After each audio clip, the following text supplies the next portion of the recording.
Alors, quelques éléments sur Proust, des éléments biographiques comme ça. Alors, ça c'est marrant parce que comment? Comme Proust est l'auteur qui est connu pour avoir démoli la méthode critique consistant à expliquer l'œuvre par l'homme et l'homme par l'œuvre, donc méthode qu'il applique, qu'il attribue à Sainte-Beuve, hein, la fameuse bévue beuvienne, dont me parlaient même mes professeurs à la fac, hein, faites pas dans la bévue beuvienne, hein, ne confondez pas l'œuvre et l'auteur, etc. Comme c'est un des chevaux de bataille de Proust, effectivement, c'est toujours ironique de devoir s'intéresser à la vie de Proust, parce que du coup, on entend Proust limite nous dire ma vie n'a aucun intérêt, c'est l'œuvre qui compte, ça n'expliquera rien, voilà, ne faites pas l'erreur d'amalgamer l'œuvre et l'homme. Ce qui est assez ironique, parce que c'est quand même une autofiction, la recherche. C'est hyper autobiographique, c'est bourré de passages, littéralement copier-coller quasiment de sa réalité, à part les noms qui ont changé, et c'est une autofiction. Donc c'est marrant en fait que la personne qui a autant critiqué la méthode de Sainte-Beuve et qui a autant insisté sur l'idée que l'auteur et l'œuvre c'était différent, bah, c'est pourtant quelqu'un où c'est pas si différent que ça. Hein, ce serait Jules Verne, on comprendrait, mais parce que là, effectivement, la Terre à la Lune, tout ça, bon, on comprend que ça n'a pas trop de rapport avec sa vie. Mais c'est vrai que c'est bizarre, en fait, cet aspect-là, c'est un petit peu surprenant, étrange. Proust, il est né en 71, 1871. Alors, c'est quand même pas une date anodine, parce qu'en fait, c'est les années de la Commune, ça. Hein, il est né vraiment pile à la fin de la chute du Second Empire et l'arrivée de la Troisième République, mais surtout voilà, aussi de la Commune. Donc un véritable enfant de ce qu'on appelle la Belle Époque. Hein. Proust, en fait, il n'a connu quasiment que la Belle Époque dans sa vie. C'est toute la période après le Second Empire, 1870, jusqu'au début de la Première Guerre mondiale, 1914. Voilà, c'est une large période comme ça qui a marqué pour les artistes, Montmartre, Toulouse-Lautrec, une espèce de vague nostalgie autour de l'imaginaire des canotiers, des guinguettes, mais aussi voilà, des derniers feux de l'aristocratie, voilà, dans les salons, etc. Voilà, on est vraiment à cette croisée des chemins d'un monde qui est en train de s'éteindre, de s'endormir, hein, de mourir, hein, celui de l'aristocratie, et puis d'un monde qui est en train d'émerger, le monde moderne, le monde des technologies, la révolution industrielle voilà, qui se précise, les expositions universelles, les grands progrès technologiques, l'approche de la guerre, du conflit mondial, etc. Et en même temps, voilà, a posteriori, c'est une époque en fait qui a évoqué une certaine nostalgie aux gens, voilà, de belle époque justement, voilà, une dernière grande époque d'insouciance avant la Première Guerre mondiale. Bon, ça recommencera après, hein, Proust ne sera plus là pour le voir, hein, mais il y a aussi après ce qu'on appelle les années folles. Hein, là pour le coup, c'est après la Première Guerre mondiale. Hein, encore une fois, à chaque fois qu'il y a un conflit un peu traumatisant, hein, eh bien, la pression redescend et en fait on retrouve des périodes de légèreté, d'insouciance, de bonheur. Et donc les années folles, ce sera encore plus fou forcément comme son nom l'indique. Hein. Là, ce sera les années Josephine Baker, le Charleston, le jazz, de la Lost Generation, donc telle que décrite ensuite par Fitzgerald dans Gatsby, tout ça, l'art déco et tout. Mais bon, Proust, lui, c'est vraiment voilà, quelqu'un de la belle époque. Hein. 1871, et il est mort en 1922. Et en gros, bon, voilà, il a connu la belle époque et la Première Guerre mondiale. Mais au-delà de ça, après, il n'a pas vécu assez longtemps après la Première Guerre mondiale pour vraiment connaître les années folles. Son père est médecin, hein, le père de Proust était médecin. Il était en partie juif par sa mère, hein, dont le nom de famille était Veil. Bon, il a très tôt eu des problèmes de santé. Hein. Très tôt, il a eu des crises d'asthme étant enfant. Donc, santé fragile, tout ça. Raté beaucoup l'école, devoir rester à la maison à lire des livres. Hein. Il n'a pas perdu son temps, s'instruire tout seul. Mais en tout cas, voilà, déjà des crises d'asthme très graves étant enfant. Donc, santé fragile et tout, qui vont plus jamais le quitter, les crises d'asthme. Hein. Euh, mais très tôt, la vocation littéraire, au sens où voilà, quelqu'un qui lit beaucoup, qui s'intéresse voilà, à la lecture, à la littérature, qui est marqué par les mots et bah, qui a déjà une précocité littéraire incroyable. Hein. Le questionnaire de Proust, le fameux questionnaire de Proust, on l'attribue, on imagine en fait que c'est un questionnaire fait dans les périodes matures, vieilles de Proust, quand il est adulte et tout. En fait, le questionnaire de Proust, c'est tout qu'il a répondu quand il était ado. C'est ce qui fait, ça fait très noble, le questionnaire de Proust, ça fait très chicos, etc., très intellectuel. En fait, le questionnaire de Proust, c'est un quiz, entre guillemets, c'est une espèce de quiz qu'il y avait dans les revues de l'époque. Il y avait des revues un peu comme ça, voilà, un peu plus ou moins littéraires. Et à la fin de la revue, il y avait un quiz auquel on pouvait répondre, un questionnaire. Et en fait, c'est un question auquel le jeune Proust répondait, comme vous répondriez à l'été sur un jeu ou à un quiz de personnalité. En fait, c'est des tests de personnalité. Et c'est comme si vous répondiez à un test de personnalité à la fin d'un magazine. Quoi. Lui, c'est quand vous étiez adolescent, bah lui, c'est ça. Donc le questionnaire de Proust, c'est un truc qu'il a fait quand il était ado. Et en fait, on voit bien que déjà, bon, vu la qualité des réponses, qu'on a affaire à quelqu'un d'extrêmement intelligent, d'extrêmement sensible, de brillant, un génie. Et voilà, c'est sûr que c'est pas les réponses de tout le monde, les réponses de Proust au questionnaire. Justement, Proust, quand même, écrit en fait un premier ouvrage assez tôt, en 1896, Donc en gros, il a 25 ans, hein. Il publie en fait un premier ouvrage qui s'appelle Les plaisirs et les jours. Voilà, une espèce de première tentative littéraire. Les plaisirs et les jours, c'est une espèce de... C'est même pas un recueil de nouvelles, parce que c'est plus composite que ça. Il y a des nouvelles. Il y a des nouvelles assez connues d'ailleurs, hein. Confession d'une jeune fille, Violente ou la mondanité, Un dîner en ville, La fin de la jalousie, etc. Voilà, donc ça c'est des nouvelles comme ça qui sont assez connues dans l'œuvre de Proust. Mais entremêlé à ça, il y a des espèces de petits fragments, il y a même de la musique, hein, son ami Reynaldo Hahn, plus que son ami d'ailleurs, hein, un de ses ex, entre guillemets, hein, qui est resté proche de lui, mais Reynaldo Hahn, voilà, lui compose des musiques, Madeleine Lemaire, une amie là aussi, en fait, qui dessine, lui fait les illustrations. C'est un très bel ouvrage. Il y a un fac-similé de cet ouvrage qui a été édité par Bernard de Fallois, un des spécialistes de Proust, qui gérait ses textes en partie, voilà, qui est un fac-similé qui est très joli, que je vous montrerai. Mais voilà, donc Les plaisirs et les jours, voilà, c'est un petit recueil comme ça de textes. Enfin, c'est pas un petit recueil, c'est assez épais quand même, hein, mais voilà, c'est comme ça un assemblage de textes, de nouvelles, de fragments, de courts paragraphes, de petits poèmes, de musique. C'est assez joli, c'est un objet assez insolite, littérairement. Il y a des très beaux passages, moi, il y a des textes que j'aime beaucoup, que j'ai lu après, hein, j'ai lu ça après la recherche. Voilà. Bon, ça lui a pas valu une gloire littéraire extrême, hein. Pourtant, il avait une préface d'Anatole France, hein, voilà. Mais comment non, il s'est fait plutôt moquer pour ce truc-là. Il était pas très pris au sérieux, Proust, à l'époque encore. C'était vu comme un mondain, un procrastinateur, un dilettante, qui fréquentait les salons, qui foutait pas grand-chose, y compris sa famille, hein, qui était très dure avec lui là-dessus. Proust, c'était un petit peu le. Ils avaient de l'argent, donc ils n'avaient pas besoin de travailler pour vivre vraiment. Mais il fallait travailler parce qu'il fallait se rendre utile, quoi. Et donc, Proust n'était pas très bien vu par son grand frère qui était médecin comme son père, qui voulait être médecin, et puis bah, son père qui était médecin, parce que on disait il faut qu'il fasse quelque chose, ce garçon, il faut qu'il fasse quelque chose de sa vie, il peut pas rester comme ça. Je sais pas, il faut qu'il devienne bibliothécaire ou avocat, ce qu'il veut, professeur, mais il peut pas rester comme ça. Et c'est ça que Proust, lui, il voulait écrire. Et en même temps, ça venait pas, quoi. Ça venait pas. Il voulait écrire, mais en même temps, il n'arrivait pas à se mettre au travail. Donc c'est une situation, bon, que beaucoup d'aspirants écrivains connaissent, hein. Moi-même, je l'ai expérimenté. C'est pas évident. Vous savez que vous voulez faire ça de votre vie. Vous avez plein de projets, mais vous n'arrivez pas encore à. C'est pas encore mûr. Vous n'arrivez pas encore à produire. Et ça, c'est une période où c'est compliqué parce que les gens bah, voient bien que vous voulez devenir écrivain, mais ils vous voient rien produire. Et du coup, pour eux, vous foutez rien. Pour eux, vous êtes un branleur, quoi. Vous n'êtes pas crédible. Les gens, ils ne donnent foi qu'à l'édition, ils ne donnent foi qu'à la publication. Vous pouvez publier de la merde, mais au moins vous publiez. Alors si en plus il y a de l'argent, c'est encore mieux, les gens sont contents. Les gens n'ont rien à foutre de la qualité littéraire de ce que vous faites. Et Proust, malgré l'œuvre géniale qu'il est en train de couver, comme il ne faisait que couver, comme ça couvait, il a couvé pendant très longtemps, ben ce qu'on voyait c'était un branleur qui passait son temps dehors dans les salons, on disait mais il faut rien ce mec en fait. Donc Les plaisirs et les jours c'est un début d'écriture pour lui, mais c'est vrai que c'est pas un succès, s'il n'y a pas d'évidence, c'est pas une révélation. En plus, il se fait même défoncer par certaines mauvaises langues qui disent du mal de son texte, au point qu'il va même se battre en duel, hein. C'est encore la belle époque des duels. Et Proust, pour réparer l'injure faite qui lui est faite à quelqu'un qui s'est moqué de lui, qui a dénigré ce texte, en gros en disant que c'était une œuvre de piston, quoi. En gros que c'était un mec qu'il avait pu publier parce qu'il avait des amis dans le milieu, mais qu'autrement ça valait rien ce qu'il avait fait, et que c'était vraiment du pistonnage. Bon bah Proust, pour défendre son honneur, s'est battu en duel, c'est quand même extraordinaire. Bon, il n'y a pas qu'une histoire d'égo littéraire là-dedans.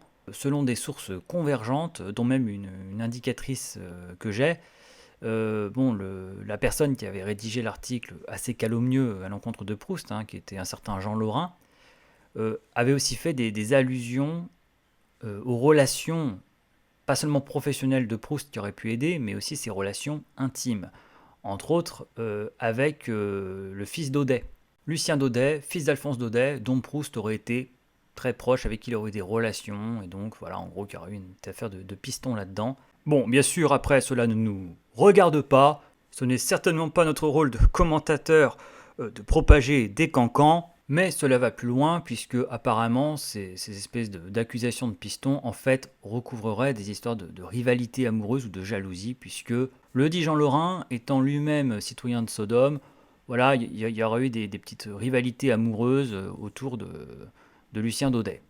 Mais bon, cela ne nous regarde pas, hein, ce n'est pas de la littérature, hein, ce n'est pas à nous, commentateurs littéraires, de dire comme quoi Proust aurait été aperçu avec Lucien Daudet au fucking Blue Boy, hein. Non, ce n'est pas à nous de divulguer ces informations, cela ne nous regarde pas. 9 ans après ce texte-là, Proust vit une vie de mondain, voilà, plutôt, voilà, il fréquente beaucoup les salons, donc il s'imprègne, hein, vraiment, il observe, il s'imprègne, il emmagasine beaucoup, il écrit beaucoup, de son Proust écrit, hein. Proust fait de la traduction, il traduit les œuvres d'un philosophe qui s'appelle Ruskin, donc il est traducteur, hein. Il fait un peu comme Baudelaire en fait avec Edgar Allan Poe, hein. Baudelaire, il avait du mal à finir les Fleurs du Mal, il avait du mal à se mettre au travail ou à aller au bout de son œuvre. Et du coup, un peu pour gagner sa vie, puis pour un peu s'occuper, quoi, pas perdre son temps, ben, il a traduit Baudelaire. Baudelaire a traduit Edgar Allan Poe comme ça. Ça l'a occupé, ça lui a fait des sous, puis ben, il se donnait une contenance sociale, puis il faisait quelque chose, puis c'était intéressant pour lui, il s'influençait. Ben, Proust a fait pareil. Proust, il a traduit Ruskin. Et du coup, en fait, ça lui a permis en fait, bah, voilà, de prendre le temps de réfléchir, de s'entraîner à l'écriture en traduisant, en ajoutant des notes, en développant ses idées. Donc il a traduit Ruskin après Les Plaisirs et les Jours. Il a essayé en fait, déjà d'écrire en fait, un premier roman qui ressemblait à une espèce de proto-recherche du temps perdu, en fait un début, hein, qui s'appelle Jean Santeuil. On l'a appelé Jean Santeuil parce qu'on a retrouvé les manuscrits. C'est déjà très très épais. Et en fait, il l'a abandonné. Donc vous voyez, il a fait une première tentative. On sentait, il y a déjà tout ce qui est là, quasiment le narrateur, l'équivalent de Saint-Loup, l'équivalent d'un Charlus, l'équivalent de Swann. Enfin, tout le monde est un petit peu là déjà, mais tout est un petit peu en prototype, quoi. C'est une espèce de prototype. Voilà, il a conçu un prototype de la recherche. C'est pas encore le bon modèle. Il s'arrête, il est découragé, il abandonne, quoi. Voilà, ça arrive souvent avec les écrivains. Il a l'intuition qu'il tient quelque chose, mais c'est pas encore le moment. Mais il a travaillé, comme quoi il faut bien l'écrire, ça. Donc, en fait, il écrit cet homme. Mais comme il ne publie pas, on a l'impression qu'il fout rien. Comme les premières publications arrivent très très tard, on a l'impression qu'il n'a rien branlé. Mais le problème, c'est que pour en arriver là, il a fallu qu'il écrive beaucoup. Donc en fait, Proust a toujours écrit toute sa vie. Mais ça n'a juste pas été un écrivain qui publiait. C'est un écrivain dans son coin qui grattait, qui élaborait des trucs. Puis effectivement, qui passait quand même fait beaucoup de temps à ne pas écrire, mais du coup à cogiter dans sa tête, à emmagasiner. Donc après toutes ces longues années de formation, que déjà, là, il est déjà jeune homme, hein, déjà, là, on a déjà quelqu'un qui a quasiment 30 ans, hein, une trentaine d'années. En 1905, donc en gros il a 34 ans, en 1905 sa mère meurt. Alors c'est retranscrit dans la recherche avec l'épisode de la grand-mère qui meurt, dans le côté de Guermantes, la grand-mère du narrateur meurt, et c'est le traumatisme ça, c'est vraiment le deuil, voilà. Alors c'est moins rendu dans la recherche, mais Proust, sa mère, c'est son monde qui s'effondrait, hein. Proust, c'est comme beaucoup d'écrivains, c'est un fils à maman, hein. Ça aussi c'est... Beaucoup d'écrivains sont des fils à maman, c'est pas au sens négatif du terme, c'est plutôt noble, c'est des gens qui étaient proches de leur maman et pour qui la maman était très importante, mais Baudelaire, sa mère, même s'il y avait une relation très compliquée, c'était quelque chose, et Proust, sa mère, c'est voilà, c'est l'effondrement. Surtout que Proust n'a jamais vécu seul jusqu'à cet âge-là. C'est-à-dire que Proust, il avait son papa, sa maman, son père est mort, bon, ok, mais encore il avait sa mère, il vivait avec sa mère, et là sa mère meurt, et là il se retrouve pour la première fois tout seul, plus de maman, plus de papa, et bon, il est pas extrait, il fréquentait son frère, mais voilà, c'est tout. Donc là, c'est la dépression. Là, c'est la dépression. Donc Proust va passer quelques années en sanatorium, hein, ce qu'on appelle un sanatorium à l'époque, donc en gros une maison de repos, quoi, hein. Donc il va en sanatorium pendant un bon moment, hein, il a besoin de se retaper, quoi, parce qu'il peut pas, il peut plus fonctionner, quoi. Donc vraiment, il accuse vraiment le coup. Et c'est en revenant de ce sanatorium, de ces années de repos, eh bien que ça y est, la recherche, ça y est, s'est lancée, ça s'enclenche. Et du coup, il commence à écrire du côté de chez Swann. Et là, c'est parti. En 1908, donc on est en 1908, Proust, voilà, vraiment, débute vraiment l'écriture de la recherche du temps perdu avec du côté de chez Swann. Et puis déjà, il aborde la fin, il a déjà sa fin, etc. Et donc, bah, il va plus jamais arrêter d'écrire, parce qu'en fait, Proust va vraiment mettre le mot fin à la recherche du temps perdu en 1922. Et il est mort en 1922. Il met le mot fin au cours de l'été 1922. À l'automne, il est mort. En novembre, il est mort. Il est en train de corriger les épreuves des derniers volumes, etc. Donc, la recherche du temps perdu, c'est plus de 15 ans d'écriture, quoi. C'est 14-15 ans d'écriture, de 1908 à 1922. C'est 14 ans d'écriture. Publication du côté de chez Swann en 1913. Donc, vous voyez, c'est juste au seuil de la guerre. On est un an avant la guerre, hein, et on est un an après le Titanic, c'est très facile à retenir, hein. 1913, c'est un an après le Titanic et c'est un an avant la Première Guerre mondiale. Donc on est vraiment comme ça, c'est cette croisée des chemins, avec le monde aristocratique qui est à son déclin, à son crépuscule et tout, la fin de la Belle Époque. Donc on est vraiment comme ça à la fin d'une époque, hein. Vous voyez, comme quoi, hein, c'est vraiment il est vraiment à une date charnière et qui va symboliser ce qu'il fait littéralement, hein. Proust, c'est le bilan de la littérature du 19e siècle et c'est l'invention de la littérature du 20e siècle. C'est vraiment ce croisement, ce basculement. De même que c'est l'époque de l'histoire où laquelle il est. C'est la fin du 19e siècle et c'est le début du 20e, l'histoire où il est. Eh bien, son œuvre, c'est la fin du 19e siècle et c'est le début du 20e. Et voilà. Et donc, en 1914, il arrive deux choses importantes dans la vie de Proust. Quelqu'un sort de sa vie et quelqu'un y entre. Et les deux épisodes sont très importants. Donc, il a déjà publié du côté de chez Swann à seulement 42 ans, hein, répétons. Proust, il se met vraiment à écrire la recherche à 36 ans en 1908. Il a déjà 36 ans, donc c'est pas un écrivain jeune. Et il publie donc, du côté de chez Swann, premier volume, à 42 ans en 1913. Donc, c'est un écrivain d'âge mûr, surtout pour l'époque, surtout pour quelqu'un de sa santé. Et donc voilà, en 1914, quelqu'un sort de sa vie, quelqu'un y entre. Celui qui sort de sa vie, c'est un certain Agostinelli, qui est le nom en fait d'un homme qui travaillait pour lui en fait, qui était une espèce d'employé, quoi, un chauffeur, et dont Proust en fait a été fou amoureux. Et ce Agostinelli en fait a fini par s'échapper. Vous voyez, ça rappelle ce qui va se passer dans La Recherche du temps perdu avec Albertine. Agostinelli, Albertine, voilà, quelqu'un dont on est fou amoureux, dont on est jaloux, on finit par vouloir vivre avec pour l'avoir un peu sous sa surveillance en quelque sorte, et puis la personne en a marre, se casse, et puis là du coup on doit apprendre à la perdre. Et Albertine meurt dans un accident, finalement non seulement elle s'est échappée, elle s'enfuit à la rupture, mais en plus elle meurt, donc rupture définitive par la mort. Agostinelli c'est pareil, Agostinelli s'est échappé de chez Proust, il part, du jour au lendemain il disparaît sans donner de nouvelles. Proust le fait surveiller, le fait retrouver, parce que Proust avait de l'argent et des sources, etc., donc il le fait retrouver. Et Agostinelli, en fait, est reparti dans le sud de la France, où il s'essaie à l'aviation. Il a nommé son avion Marcel Swann. Voilà, c'est quand même un clin d'œil très amoureux, quelque part, hein, de faire ça. Il appelle son avion Marcel Swann, mélange du coup de Marcel Proust et de Charles Swann, personnage. Mais Agostinelli meurt d'un accident d'avion. Voilà. À l'époque, les avions ne sont pas encore très au point, donc il fait un peu Icare, quoi, hein. Il s'envole et puis du coup, il se plante dans la mer et puis il se noie. Donc Agostinelli meurt. Et c'est un choc énorme pour Proust, c'est un immense chagrin. Et du coup, il va écrire, en gros, il va écrire en fait Albertine disparue et la prisonnière à peu près à cette époque-là, de deuil. C'est son deuil thérapeutique de cette histoire avec Agostinelli, hein, qui devient l'amour avec Albertine. Ça, c'est quelqu'un qui sort de sa vie. Mais en 1914, il y a quelqu'un qui entre dans sa vie à Proust. Et cette personne, c'est Céleste Albaret. Alors Céleste Albaret, c'est sa servante. Vous voyez comme quoi il y a un servant qui sort de sa vie. Hein, c'est donc son chauffeur qui meurt dramatiquement. Et il y a une femme qui va devenir sa servante, qui est toute nouvelle. Hein, c'est sa nouvelle servante. Un peu, vous connaissez Downton Abbey. Hein, dans Downton Abbey, il y a les servants, etc. Hein, elle entre à son service. Son mari est chauffeur à Céleste Albaret. C'est le chauffeur de Proust, c'est le nouveau chauffeur. Et elle, elle sert pas à grand chose a priori, quoi. Elle sait rien faire, tout ça et tout. Bon, il l'embauche, quoi. Voilà. Et en fait, c'est un coup de foudre, non pas amoureux, parce que Proust était sans doute bisexuel, mais plutôt branché homme. Il était bisexuel, à dominante homosexuelle, voilà. Et Céleste Albaret était très mariée, et plutôt convenable, hein, voilà, donc elle était mariée. Mais c'est un coup de foudre amical, un coup de foudre, une complicité.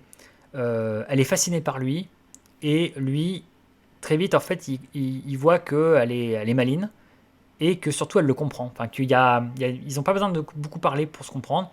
Et elle va devenir son assistante, elle va devenir tout. Elle va devenir celle qui lui fait son petit-déj, ses repas, qui lui lave son linge, qui fait son ménage et qui l'aide même pour écrire, qui rassemble ses manuscrits, qui colle ses paperoles, comme il dit, hein, donc les bouts de manuscrits qui collent les uns aux autres, etc., selon sa méthode bien particulière, qu'ils ont conçue ensemble, qu'elle a même inventée, hein, quand il disait « Mais Céleste, je sais pas comment je vais faire, j'ai plein d'ajouts à faire, mais j'ai plus de place dans les marges, etc. » Puis elle lui dit « Mais enfin, monsieur Proust, ce qu'on va faire, c'est que vous allez écrire sur des bouts de papier vos suppléments, et puis moi je vais les coller, comme ça on pourra déplier. » Puis c'est elle qui a eu l'idée du coup de cette méthode. Et donc Céleste Albaret, c'est pas du tout anecdotique parce que c'est même devenu légendaire en fait. Il y a carrément eu un livre qui s'appelle Monsieur Proust, qui est un recueil en fait d'entretiens fait avec elle par un journaliste quand elle était vieille, hein, âgée, ses souvenirs, ses mémoires avec Proust. Il y a eu des docu-fictions, il y en a un qui était excellent, qui a été passé sur Arte, je vous le recommande, qui s'appelle, je sais plus comment ça s'appelle d'ailleurs, je crois que c'est Céleste et Marcel, ou Céleste et Monsieur Proust, ou je sais plus quoi, un truc comme ça. Excellent docu-fiction qui adapte un petit peu ça. Et il y a sur YouTube, vous pouvez retrouver, c'est exceptionnel, les documents audio, les archives audio de ces entretiens avec l'auteur qui a écrit le livre après, Monsieur Proust. En fait, en gros, c'est ces interviews, il avait le dictaphone, parce qu'à l'époque on pose le dictaphone, et puis ce sont les entretiens, c'est très émouvant. C'est la vraie voix de Céleste Albaret qui imite Marcel Proust et qui raconte ses années avec lui. Ça dure 7 heures. Hein. Sur les, je crois, 48 heures d'enregistrement qu'il y a eu, on n'a que 7-8 heures de conservées sur YouTube. Mais déjà, c'est déjà pas mal. Et donc moi, j'ai écouté l'intégrale des 7 heures d'enregistrement d'entretien avec Céleste Albaret et c'est bouleversant. C'est cette femme qui est folle d'admiration et même clairement qui était peut-être un peu amoureuse de Marcel Proust. et bien en fait, voilà, raconte les années qu'elle a vécues en huis clos, hein, parce qu'on vivait la nuit, hein, forcément. Proust, c'est quelqu'un qui était noctambule, comme votre serviteur, hein, là, moi ça me parle, je me retrouve là-dedans. Mais Proust, il vivait la nuit, hein, donc il se levait tard dans l'après-midi, et puis bah, du coup, il faisait ce qu'il avait à faire durant la journée, puis bah, il écrivait la nuit, donc, et puis bah, il se couchait au petit matin, quoi, hein, parfois à 8h, 9h, 7h du matin. Et Céleste Albaret vivait à son rythme, hein, parce qu'il fallait qu'elle lui fasse le thé, qu'elle lui fasse à manger, qu'elle lui amène, je sais pas, des bouillottes, des trucs comme ça, parce qu'il avait toujours le temps froid, il avait toujours des couvertures sur lui. C'est vraiment la seconde partie de la vie de Proust. La première partie de la vie de Proust, faut pas croire, il était plutôt tout le temps à l'extérieur, tout le temps en train de sortir, de voir des gens, d'aller dans les salons. Il a été beaucoup dehors, il a beaucoup vécu, hein, il a bien profité de la vie. Il y a toute une première partie, puis dès que sa mère est morte, là il va au sanatorium, et là il passe dans la seconde partie de sa vie où il se reclus, il s'enferme, il est malade, il se remet pas de la mort de sa mère, il est concentré sur l'écriture, et là il vit en huis clos avec cette servante, Céleste Albaret, qui s'occupe de lui, et ils ont des grandes moments de complicité, il lui raconte ses journées, il partage avec elle des souvenirs, elle l'aide pour écrire, etc.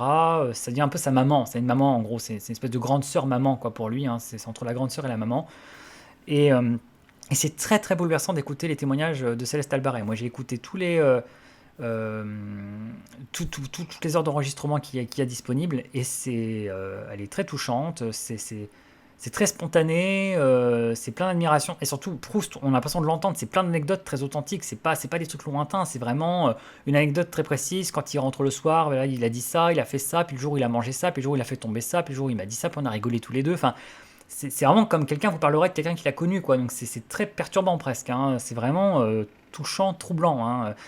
Donc c'est vraiment un super truc à écouter, hein. Je vous conseille vraiment ça si vous vous intéressez à la personne de Proust. Bref, voilà. En 1919, c'est pas un détail, Proust remporte le prix Goncourt pour les jeunes filles en fleurs. C'est quand même pas rien. Donc le roman est publié en 1919, donc c'est le deuxième tome de la recherche 1919, 6 ans après le premier, après la guerre en fait, hein, parce qu'en gros les publications étaient interrompues pendant la guerre, ce qui a permis à Proust en fait d'agrandir la recherche. La recherche au départ, ça devait compter que 2 volumes, puis après ça a dû en compter 3, puis après 4, et puis en fait à la fin il y en avait 7, quoi. Il n'a pas arrêté d'ajouter à chaque fois un volume, puis un autre, puis un autre, puis un autre, hein. Donc ça se dépliait comme ça au fur et à mesure, hein. D'abord ça devait être le temps perdu, puis le temps retrouvé. Et puis ensuite, il a voulu séparer le temps perdu en deux, donc c'est devenu du côté de chez Swann, et puis le côté de Guermantes, et puis le temps retrouvé. Et puis ensuite, il n'avait plus assez de place, donc il a ajouté entre le côté de chez Swann et le côté de Guermantes, il a mis les jeunes filles en fleurs pour développer l'aspect voilà, autour d'Albertine et tout. Puis ensuite, il n'y avait pas assez, il fallait qu'il développe donc la suite euh, la suite en fait ça a été du coup Sodome et Gomorre. Et puis après Sodome et Gomorre, il n'avait pas eu la place de développer tout le truc autour d'Albertine. Donc Sodome et Gomorre, la suite c'était la prisonnière et Albertine disparue. Puis après il y avait enfin sa conclusion. Donc il a pas arrêté comme ça de développer. Et la guerre lui a permis parce que comme il ne pouvait pas publier la suite tout de suite, bah, pendant ce temps-là, il fallait bien s'occuper, c'était la guerre, voilà, bah, il a continué, voilà, il a profité de cette interruption des publications pour lui prendre le temps d'écrire plein de choses, et puis bah, après, il fallait rattraper le retard, donc dès l'après-guerre, 1919, publication des Jeunes Filles en Fleurs, deuxième épisode, et puis hop, prix Goncourt, donc là c'est bon, il devient célèbre, consacré, etc. Alors ça c'est un élément important de la légende proustienne, qui est assez connu, parce que ça a un véritable goût de revanche, ce prix Goncourt. Parce que bon, Proust revient de loin, éditorialement, hein, c'est ça qui est bien connu. Proust est un de ces quelques écrivains devenus carrément classiques, devenus cultes, considéré comme l'un des plus grands, à l'œuvre la plus importante dans l'histoire littéraire, qui pourtant a essuyé des refus d'éditeurs, et quasiment que cela. Proust s'est fait refuser partout du côté de chez Swann, avec des lettres de refus plus ou moins aimables, hein, voilà, hein. Il y a vraiment des gens qui ont trouvé ça pénible à lire, insupportable et pas du tout digne d'être édité. Et parmi ces personnes-là, eh bien, il y a eu André Gide, qui était directeur à ce moment-là de la NRF, Nouvelle Revue Française, en fait Gallimard, hein. Et donc, bah oui, ce qui est célèbre, c'est que Proust a été refusé par Gallimard. Anecdote très surutilisée par beaucoup d'écrivains ratés, pour dire, même Proust s'est fait refuser à Gallimard, hein. C'est vrai qu'on peut toujours trouver des écrivains qui eux-mêmes se sont fait refuser. On peut aussi trouver beaucoup de mauvais écrivains qui se sont fait accepter aussitôt, hein, donc ça marche dans les deux sens. Et voilà, donc Proust s'étant fait refuser, mais Proust étant très riche, eh bien, il avait pu se faire éditer à compte d'auteur. Donc Proust trouve un arrangement avec Grasset, édition qui existe toujours, hein, édition Grasset, Il trouve un arrangement et voilà, un arrangement où clairement c'est lui qui prend, voilà, qui investit le plus, hein, donc OK, je t'ai dit, mais c'est toi qui paies. Il se trouve qu'en fait avec la guerre, Grasset va se barrer, hein, va se barrer du pays et Proust du coup va un peu le perdre de vue. Il va avoir du coup du mal à récupérer, on va dire, ses droits sur son texte, hein, en tout cas, voilà, à pouvoir avoir une réponse officielle de Grasset qui lui dit: «Oui, vous pouvez récupérer votre texte, je vous le cède, hein, vous pouvez l'éditer ailleurs si vous voulez». Quand Proust va se faire démarcher par Gallimard et Gide, hein. Donc voilà, l'anecdote connue, c'est que Gide confie à Proust qu'avoir refusé La Recherche du temps perdu, le premier tome, du côté de chez Swann, est la plus grande erreur de sa carrière littéraire. Et donc voilà, les deux hommes vont se rapprocher, vont finalement s'entendre, trouver un accord, hein. Proust, voilà, sans rancune, en tout cas affiché, va accepter d'aller chez Gallimard, parce que ça reste quand même vraiment la maison d'édition, en fait, hein, où un écrivain qui veut être lu, qui veut avoir une portée, ben, veut être. Et bah, voilà, dans la foulée de cette édition chez Gallimard, de cette réconciliation avec Gide, eh bien, en plus, en 1919, il va décrocher le prix Goncourt. Donc ça y est, Proust est lancé. Alors ça signifie que Proust est lancé dans le milieu, hein, dans le milieu littéraire, lettré, les gens qui lisent, les gens qui se renseignent sur le prix Goncourt. On a une époque où le marché du livre n'est pas le marché industriel ou populaire qu'on a aujourd'hui, où tout le monde sait lire, tout le monde est allé à l'école, et bon, c'est pas que tout le monde lit, mais en tout cas, voilà, les librairies sont comme bien implantées, les gens se lisent, il y a une actualité littéraire, il y a les médias. À l'époque, évidemment, c'est un phénomène très parisien et très littéraire, Proust, hein, donc c'est pas encore la renommée qu'on a aujourd'hui, hein. C'est après, plus tard, avec un long travail, hein, de transformation en classique, avec le temps, avec les universitaires, les articles, les médias, la critique littéraire, les lecteurs, enfin bref, hein, c'est un long procédé. Je vous renvoie à un podcast que j'ai fait, hein, qui est peut-être déjà en ligne, sur comment devient-on un classique, qu'est-ce qu'un classique et comment devient-on un classique, hein, quel est le processus, voilà, c'est tout un processus. Et bah, Proust, ça a été pareil. Donc à ce moment-là, c'est pas évidemment encore un classique né, hein, c'est pas comme ça que ça se passe. C'est même pas encore un monument littéraire français, mais en revanche, c'est un petit séisme dans le milieu littéraire parisien lettré. Et c'est déjà un début, parce que les gens d'influence qui ont les moyens, la portée médiatique, intellectuelle pour introniser un auteur et en faire un futur classique sont déjà là. Et puis bah, après, ça s'enchaîne. 1920, publication du côté de Guermantes, troisième volume. Publication 1921 de Sodome et Gomorrhe, quatrième volume. Et puis 1922, il met le mot fin, il finit vraiment La Recherche du temps perdu, il finit vraiment de l'écrire, alors qu'elle est encore en publication. Mais il est en pleine correction des épreuves, ce qu'on appelle les épreuves de la prisonnière, et bon bah il meurt pendant la correction des épreuves. Heureusement, il est mort bien après le mot fin, il a eu le temps de mettre le mot fin, de finir son livre, mais en revanche, il n'a pas eu le temps, et ça c'est important, à partir de la prisonnière, ce qu'on lit, ce ne sont plus les textes définitifs validés par Proust. C'est-à-dire que peut-être qu'il aurait ajouté des choses, peut-être qu'il aurait supprimé des choses. On a le texte tel qu'il l'a laissé, non pas tel qu'il l'a revu et corrigé. Il n'a pas revu et corrigé ces parties-là. À partir du volume 5, 6, 7, milieu du volume 5 et volume 6 et 7 en entier, ce qu'on a, ce sont des textes de Proust qui sont des textes voilà, achevés, mais pas relus ni corrigés. Voilà, donc c'est bon, c'est quand même à garder en tête parce qu'on ne sait pas ce que ça aurait donné. On avait peut-être que voilà, ça aurait été un petit peu différent. Voilà, donc Proust meurt, voilà, il met le mot fin à l'été 1922, puis bah, quelques mois plus tard, vous voyez comme quoi il a fini son œuvre, hein, donc le corps lâche, hein, et donc quelques mois plus tard, hein, à peine 6 mois plus tard, à l'automne, hein, en novembre, 18 novembre 1922, Proust il meurt à 51 ans. Il me disait que certainement la mort le poursuivait et qu'il voudrait finir son œuvre.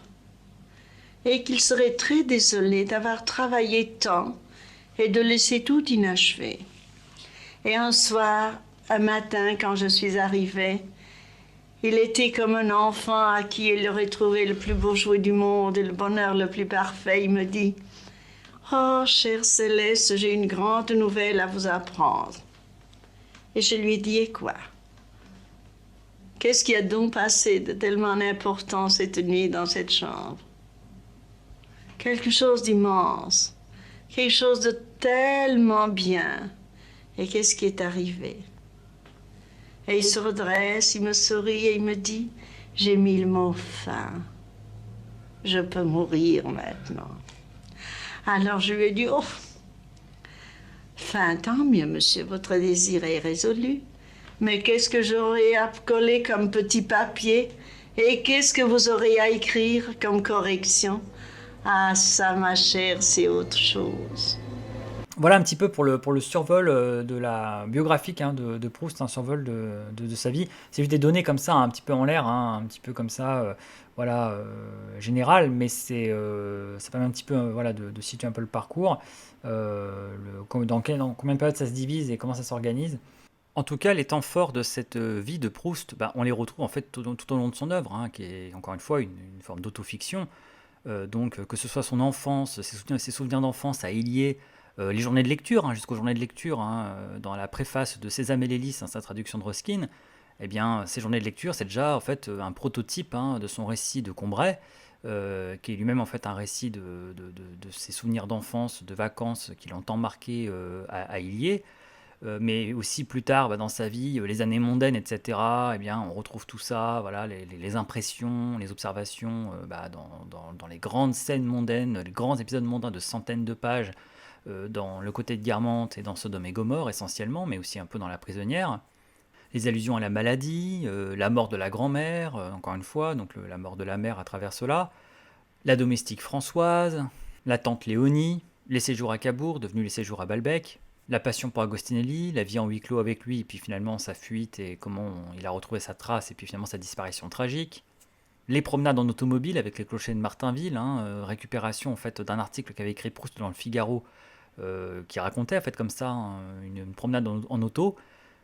Justement, article dans le Figaro, eh bien, les premières publications du narrateur dans le journal, voilà, on voit que Proust en fait revisite un petit peu ses émotions de jeune auteur publié pour la première fois dans un journal, et comment il est fier en fait d'aller ensuite chez les Guermantes montrer ça dans Albertine disparue, là où en fait il va retrouver du coup Gilberte.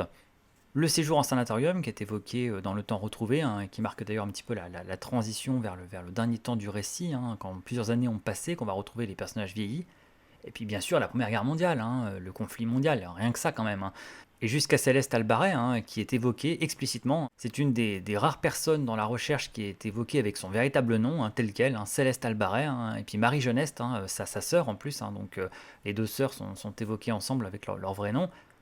Voilà, donc bon, le matériau autobiographique est très présent dans la recherche. Ce n'est pas populaire d'en parler, faut pas le dire, mais enfin bon, c'est quand même flagrant. Et donc ces temps forts de la vie de Proust, eh bien, on les retrouve tout au long de la recherche. Ils ne font pas toute la recherche, et c'est bien plus qu'un récit de vie, bien plus qu'une autobiographie ou même qu'une autofiction, parce qu'autrement ce ne serait pas le chef-d'œuvre que c'est. C'est une œuvre avant tout riche d'idées, riche de pensées, riche d'émotions, qui apporte un vrai regard avec de l'humour, avec des émotions, etc. Mais en tout cas, effectivement, les épisodes les plus marquants de la vie de Proust se retrouvent retranscrits et sublimés romanesquement. Sublimer, c'est le mot, et c'est tout ce qui transcende l'exercice de l'autofiction. Parce que l'autofiction, ça ne consiste qu'à tourner autour de son nombril et raconter platement sa vie. Vous voyez, platement, il n'y a aucun intérêt. C'est un genre qui est devenu un véritable fléau aujourd'hui, parce que évidemment, quand des personnes qui n'ont pas le talent, la profondeur psychologique, le coffre d'un auteur comme Proust, tout ce qu'on a, c'est juste un récit de vie narcissique et mis à jour comme un article de blog. Et pour le dépasser, pour le transcender, cet exercice-là, il faut bien le talent de quelqu'un comme Marcel Proust. Vous savez, c'est toute la différence entre deux personnes dont l'une vous raconterait quelque chose qui pourtant aurait tout pour être intéressant, en plus vraiment un événement vraiment un peu hors du commun, mais qui ne sait pas raconter et qui ne sait pas porter un regard dessus. Et du coup, ça va tomber à plat, il va réussir à le rendre ennuyeux. Et quelqu'un à côté qui va peut-être vous raconter quelque chose de banal, quelque chose d'assez ordinaire, mais qui a un art de raconter les choses, qui a un art du récit, qui a un regard sur l'événement, éventuellement ironique, de l'humour ou alors de l'émotion, bref, qui sait insuffler des sentiments dedans, et qui sait même éventuellement en dégager une espèce de leçon, en fait, des idées. Donc quand il y a à la fois un art de la narration, la dimension narrative, un art de l'écriture, donc la dimension stylistique, esthétique, et qu'il y a en même temps une dimension conceptuelle, donc des idées fortes qui ressortent, et on en dégage en fait des lois humaines, des lois psychologiques, et bien là en fait, du coup, le moindre événement prend du relief, devient de la littérature, et on dépasse largement l'exercice du simple Tell My Life. Donc je le disais en fait, Proust effectivement est un des premiers en fait à s'être opposé à l'amalgame entre l'auteur et l'œuvre. Proust n'aime pas qu'on amalgame l'auteur à l'œuvre et l'œuvre à l'auteur. Ils ne pensent pas, contrairement à Sainte-Beuve, ils sont contre Sainte-Beuve, que on puisse expliquer l'œuvre par l'homme et qu'on puisse expliquer l'homme par l'œuvre. Pour lui, c'est deux choses différentes.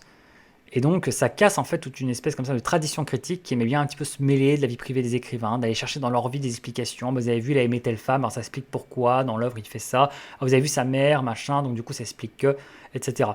Et la théorie de Proust est plus subtile que ça. Hein. C'est pas tant, voilà, il n'y a rien à apprendre dans la vie des écrivains, etc. C'est que c'est surtout par rapport au moi. Vous voyez, c'est pareil, c'est très précurseur de la psychanalyse. Mais pour Proust, en fait, il y a une différence entre le moi de l'écrivain et le moi de l'homme. Proust, en société, n'est pas le moi de Proust écrivain. C'est la même personne, mais c'est pas le même moi qui s'exprime. Il y a un moi, un des deux moi qui est un peu plus intelligent que l'autre, un des deux moi qui est plus sensible. Voilà. Enfin, il les différencie. C'est pas les mêmes personnes. C'est la même personne en même temps pas les mêmes. Et c'est une petite subtilité qui en plus est tout à fait juste. Le fait est que même certains pourraient dire on est des moi différents dans différents domaines et même parfois avec différentes personnes. Alors cette duplicité, hein, c'est comme ça qu'on appelle ça, que beaucoup de gens revendiquent, hein, beaucoup de gens se vantent hein, de dire moi je ne suis pas le même au travail que dans ma vie privée, qu'avec mes amis. Moi je vous le dis personnellement quelque chose qui m'échappe complètement, que je ne comprends pas et que je n'apprécie pas du tout. Je vous le dis franchement, moi j'aime les gens intègres et qui sont semblables dans quelques milieux et quelques domaines que ce soit. Bien sûr qu'on s'adapte, qu'on fait quelques menus concessions, menus compromis, aménagements, voilà, on adopte un petit peu le ton. Mais en tout cas, voilà, les personnes comme ça qui sont vraiment différentes à ce point d'un milieu à un autre, moi je trouve que c'est pas. Moi ça me met pas du tout en confiance, je n'apprécie pas du tout ça, je trouve pas ça très intègre. Donc voilà, bon, ça c'est mon avis. Donc moi je suis pas très fan déjà de cette idée, de cette théorie, même dans la pratique au quotidien, dans la façon d'agir. Mais même globalement, dans l'œuvre de Proust, c'est pas ma préférée parce que je la trouve pas si pertinente que ça. Mais en tout cas, Proust la défend, et on peut dire même qu'il la défend avec un certain acharnement. Déjà, encore une fois, c'était au cœur de cet ouvrage inachevé, qui est un essai devenu fameux, qui s'appelle Le Contre Sainte-Beuve, hein, qui est une espèce de proto-recherche aussi, parce que beaucoup de textes qui seront repris et affinés dans la recherche s'y trouvent déjà. Mais c'est vrai que Proust, comme il a une démonstration qui lui tient à cœur et qu'il veut à tout prix la réussir, il force un petit peu le trait. Et ça se sent dans la recherche, en fait, cet aspect-là. Moi, en tout cas, ça m'a fait tiquer. On sent à quel point il appuie, parce qu'il va à tout prix démontrer sa théorie. Et donc, en fait, il l'applique sur plusieurs personnages, et parfois, en fait, en faisant des grands écarts. Et donc, évidemment, il l'applique sur les personnages des artistes. Donc, ça peut être le cas, par exemple, de Vinteuil, le musicien de La Recherche du Temps Perdu. On voit que Proust insiste beaucoup sur l'idée que, eh bien, Vinteuil, cet artiste qui a composé des sonates, des pièces de piano magnifiques qui font tellement rêver Swann, qui l'émeuvent tellement, qui sont évocatrices de tellement de sensations, de souvenirs, qui le relient carrément à son histoire d'amour avec Odette. Enfin voilà, en fait, on en fait une espèce comme ça de chef-d'œuvre. On voit que Proust prend un réel plaisir de démonstration à montrer qu'en fait Vinteuil, bah, c'est juste un brave gars, un papa un peu gâteau et un peu presque naïf, voilà, qui vit à Combray, et au point que Swann ne réalise pas que le Vinteuil de Combray, c'est le Vinteuil de la sonate, en fait, de la musique. Il croit que c'est pas la même personne, parce que lui-même n'arrive pas à y croire, se dit c'est pas possible que le génie qui a composé la musique que j'écoute, bah, ce soit ce petit gars là, ce bonhomme là, qui se fait un petit peu mener en bateau par sa fille, qui vit à la campagne. Donc ouais, ça c'est une première démonstration de cette théorie par Proust, mais il la poursuit avec Bergotte. Bergotte, qui est l'écrivain de La Recherche du Temps Perdu, que le narrateur lit très jeune, dont il rêve, qu'il admire profondément, qu'il imagine, qu'il idéalise, dont il rêve un petit peu. Et comme Swann connaît Bergotte, eh bien, il dit au narrateur qu'il lui présentera peut-être un jour. Et comme Swann connaît Bergotte, eh bien, il parle de Bergotte au narrateur, qui en rêve encore plus, etc. Et bah, quand le narrateur va faire la connaissance de Gilberte Swann, la fille de Swann, et qu'il va être intégré dans la famille, on va dire, hein, il va pouvoir rendre visite au Swann, eh bien, il va être amené à rencontrer enfin Bergotte après tant d'années à lire ses œuvres et à rêver de lui. Et en fait, ben, vous voyez, bon, là, Proust illustre une idée, là pour le coup, quand même, qu'on a été nombreux à expérimenter et à observer pour de vrai, c'est que c'est toujours décevant de rencontrer ses idoles. On peut dire que Proust croyait vraiment en cela. Hein. Vous voyez, si vous pensez ça, Proust pensait pareil. C'est toujours décevant de rencontrer ses idoles. Et c'est le cas toujours dans la recherche. À chaque fois qu'on rencontre ses idoles dans la recherche, on est déçu. Justement, pour appliquer cette idée que le moi que l'on croit percevoir en lisant une œuvre ou en observant un artiste, eh bien, en fait, n'est pas le moi réel de cette personne. Et que si on apprenait à la connaître, on serait déçu. Mais là où le narrateur pousse la démonstration le plus loin, moi je trouve, sur cette opposition entre vie et œuvre de l'artiste, c'est avec le personnage d'Octave. qu'on ne sent pas vraiment venir justement. Vous voyez, on ne le sent pas venir celui-là, parce que Octave, c'est pas du tout un passage important de la recherche a priori. Octave, c'est un jeune homme que l'on croise à Balbec, hein, la station balnéaire où le narrateur rencontre les jeunes filles en fleurs, dont Albertine. Et c'est vrai qu'Octave, c'est une espèce de branleur. Quand on le rencontre à Balbec, c'est vraiment l'imbécile. Il dit que des conneries. Il a pas l'air fut-fut. Il parle que de sport, il frime. Enfin vraiment, c'est vraiment le sale con, voyez, le gros con que vous rencontrez, c'est Brice de Nice limite. Hein, c'est limite Brice de Nice le gars. Et vous dites, c'est quoi ce délire? C'est qui ce mec? Et quelques années plus tard, le narrateur en fait devient méga fan d'un artiste. Mais vraiment, il admire énormément ce qu'il fait, il trouve que c'est un génie, etc. Et il découvre en fait que c'est Octave. Que c'est Octave en fait qui produit cette œuvre, qui est devenu artiste et qui est un artiste de génie. Et voilà, et donc cet homme qu'il surnommait Dans les choux, hein, son surnom c'était Dans les choux, mais en fait s'avère être un artiste de génie.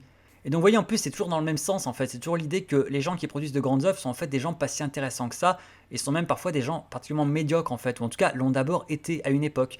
C'est même le cas d'Elstir d'ailleurs aussi, le peintre, hein, il n'échappe pas à cette démonstration, et décidément que Proust nous martèle hein, jusqu'à l'acharnement. Elstir, il y a un twist hein, dans la recherche, on découvre que c'était Monsieur Biche dans Un amour de Swann. Et Monsieur Biche, dans L'amour de Swann, c'était quelqu'un de très quelconque, pas très malin spécialement. D'ailleurs, Madame Verdurin aime bien le rappeler.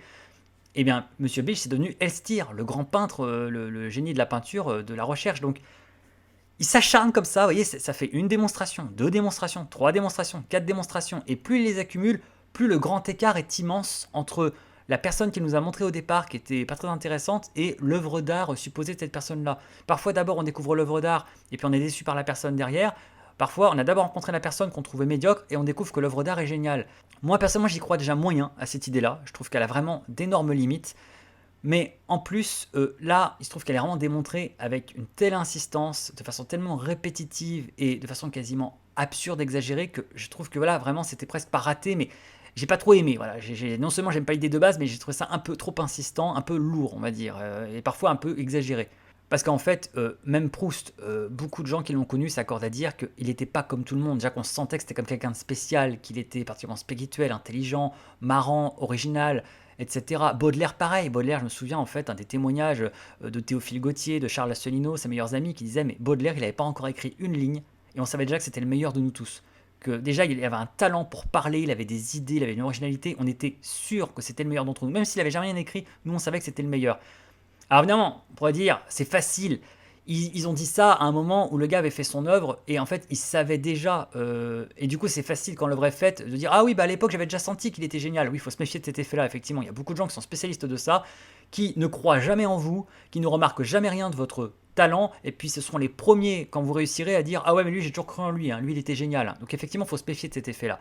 Mais il se trouve que là les gens parlent d'un Baudelaire qui n'était pas encore célèbre. Voilà, Baudelaire, la postérité est venue un peu plus longtemps après. En tout cas, ce traumatisme ou cette idée fixe de la différence entre l'homme et l'œuvre, et à quel point en fait il peut y avoir un écart de qualité entre les deux, euh, on est tenté, et oui, en plus c'est paradoxe, on va expliquer la théorie de l'homme et de l'œuvre opposée par justement un rapprochement entre l'œuvre et l'homme. Vous voyez, alors là, c'est terrible, hein, vraiment expliquer une théorie par ce qui est son opposé, son antithèse, il y aurait de quoi faire bondir Proust ou le faire se retourner dans sa tombe. Mais c'est vrai qu'il est tentant d'y voir une forme de revanche, de démonstration incarnée, entre guillemets, de Proust, parce que Proust a souffert sans doute de cela. Proust, on sent qu'il a eu longtemps la sensation d'être l'équivalent d'Octave. Ce gars-là qu'on prenait pour un con, vous voyez.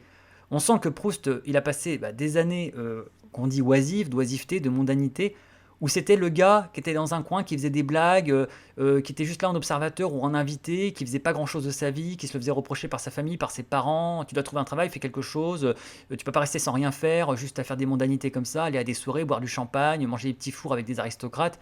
Et on sent qu'il a dû complexer par rapport à ça, et que plusieurs fois dans sa vie, il a dû être pris pour un con. On a dû le prendre pour un con, on n'a pas dû le prendre au sérieux, on a dû croire que c'était un touriste, un pique-assiette.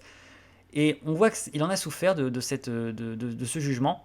Et on sent du coup ce besoin de revanche et de démonstration, de montrer que le moi que vous avez vu en société, celui que vous avez vu que j'étais en société avec vous, eh bien, n'est pas celui que j'étais profondément intérieurement et n'augurait rien de ce dont j'étais réellement capable artistiquement, de l'artiste que j'étais. Et donc, méfiez-vous comme ça des gens qui ont l'air pas si intelligents que ça, qui ont l'air d'être juste le gars qui fait des blagues ou qui est mondain. Peut-être qu'il couvre une œuvre énorme, peut-être qu'il couvre un chef-d'œuvre et on ne le sait pas. Et méfiez-vous des gens inversement qui ont l'air brillants, qui ont l'air géniaux, qui ont l'air spirituels, parce que peut-être qu'ils sont très bons en société, mais ils ne font jamais rien de leur vie. C'est un petit peu ce que veut dire Proust. Et en même temps, c'est pas faux, c'est une réalité, c'est vrai ce qu'il dit, ça existe. Mais il a voulu vraiment le montrer avec acharnement et avec autant d'insistance, sans doute parce que c'est ce qu'il a ressenti lui. Il a senti parfois qu'il a été pris pour un octave, pour un dans les choux, pris pour un con. Et là, c'était son occasion, à travers son œuvre, aussi bien dans son exécution, l'œuvre globale, mais même au sein de son œuvre, à travers les personnages, de montrer que derrière quelqu'un qu'on prend pour un imbécile et un inutile et quelqu'un d'oisif, parfois, ça cache un grand artiste en devenir et qu'il ne faut pas confondre la personne et l'œuvre. Mais ça, c'est une autre contradiction de Proust, en fait, parce que ce rejet comme ça de l'association vie-œuvre, elle aurait davantage de sens en fait avec un écrivain dont l'œuvre effectivement n'aurait aucune espèce de rapport avec sa vie. Et si Proust avait été un écrivain de l'imagination au sens de l'imaginaire, on dit la littérature de l'imaginaire, donc quelqu'un qui fait de la SF par exemple, ou je sais pas, une espèce de Jules Verne, quelqu'un qui ferait un truc qui n'a absolument rien à voir avec sa vie, effectivement, il pourrait dire, il pourrait affirmer il n'y a rien à apprendre dans ma vie qui puisse éclairer mon œuvre, en tout cas qui puisse avoir un rapport. Ça n'a rien à voir. Je suis un pur écrivain d'imagination et il n'y a rien à voir avec ma vie. Le fait est que, paradoxalement, Proust est un des écrivains qui a le plus puisé dans sa vie et il est quasiment l'inventeur de l'autofiction. Ça va à ce point-là. Proust, c'est l'inventeur de l'autofiction moderne. Alors malheureusement, toujours imité, jamais égalé, ça c'est clair. Hein. Si les gens faisaient au moins le 10e de ce qu'a fait Proust, la littérature serait pas dans cet état-là, hein, en termes d'autofiction. Là, aujourd'hui, il n'y a que l'autofiction, mais ils n'ont pas retenu le talent ni les qualités littéraires et intellectuelles. Mais Proust, c'est l'inventeur de l'autofiction. Moderne, hein, en tout cas, parce que Dante, la Divine Comédie, est une autofiction, mais c'est juste que c'est pas la version encore moderne.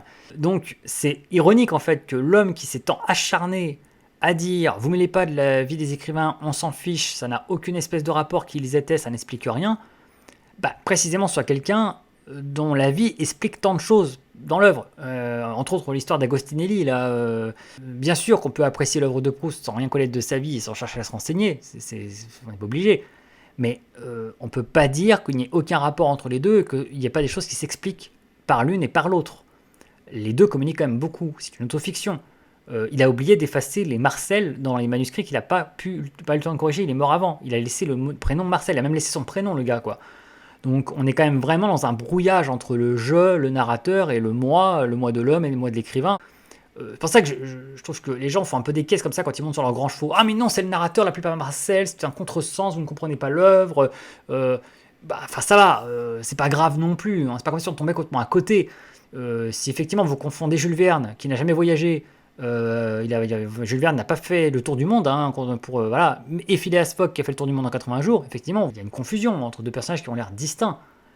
Marcel, l'auteur, et Marcel dans la recherche, qui est nommé par Albertine, faut quand même pas non plus exagérer, monter sur ces grands chevaux juste parce qu'on les confond. Il faut pas les confondre pour des raisons de rigueur littéraire, parce qu'en littérature on dit le narrateur, et il y a l'écrivain à côté, mais on est quand même dans quelque chose de... C'est pour ça que c'est ironique, cette gêne qu'il a par rapport à... De même qu'il a une gêne par rapport au roman à thèse, alors que son roman est bourré de thèses, en plus excellente.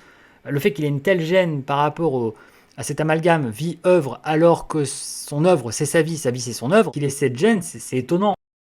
Moins éclatante sans doute que celle qui m'avait fait apercevoir que l'œuvre d'art était le seul moyen de retrouver le temps perdu, une nouvelle lumière se fit en moi.